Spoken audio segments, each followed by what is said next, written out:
And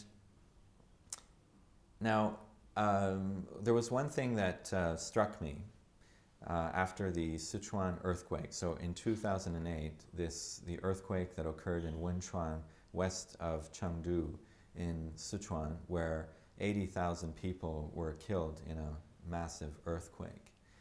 And this is a city where I have lived for several years. And what we witnessed, it was following the earthquake, instantly following the earthquake, a massive movement of people from all over China, thousands and thousands of Chinese people, going to the site of the earthquake to help. So this spontaneous movement of volunteers going out wanting to do something. And I think it's very significant because I went to Chengdu a few months after the earthquake, and the way people were telling me about their experiences of the earthquake and of helping people,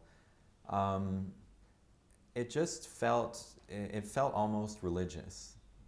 The kind of language that they were using of 爱心, talking about love, and the experiences of fellowship, and the sense of that many people were saying how it made them rethink the meaning of life and death, and the way that many people they were willing to put their lives at risk and to sacrifice themselves to help others. There was one group that I interviewed later on who, these were small business, they owned like a wedding photography parlor, mahjong shop, these just entrepreneurs, and the type of people who normally are just concerned about their business and and enjoying life as Sichuan people do, enjoying their tea, their good food, and their mahjong,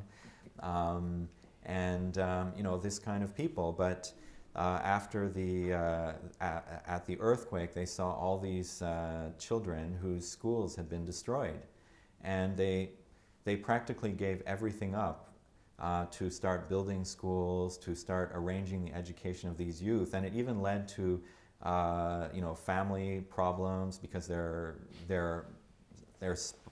wives or husbands didn't understand why they were doing this, and so it became a kind of a calling. It became something that was just out of the norm. And this was 2 years after the earthquake. They were still doing it, and in the face of many bureaucratic and political obstacles and everything. And I also I went to a refugee camp of people whose homes had been destroyed by the earthquake. So basically a whole town had been relocated to this prefab settlement of prefabricated little shelters. And what I saw there was that the only public organizations in that whole settlement after 2 years were religious ones.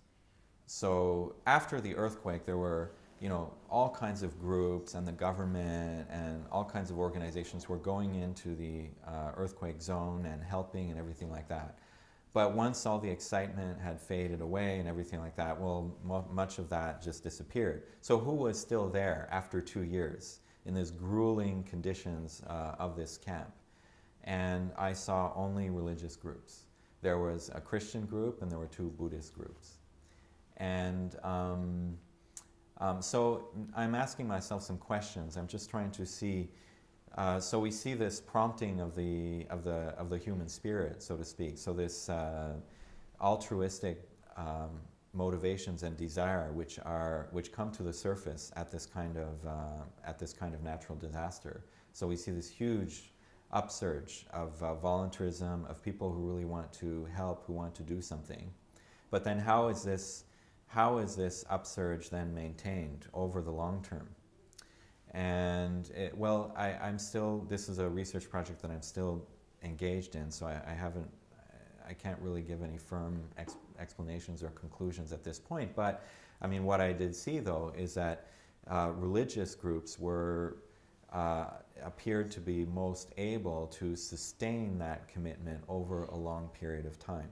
Groups that were explicitly religious, such as what I saw, these two Buddhist and one Christian group, or a group that had become quasi-religious, like this little group of entrepreneurs. And I'm still analyzing the interviews and the language that they used and everything, but I almost got the sense that they had become, they were no longer at the same level as or within the same world or mindset as people who just go once a week to help as volunteers or something like that. I mean, they had really made a huge sacrifice and commitment which completely changed their life and their orientation to life and their orientation to others.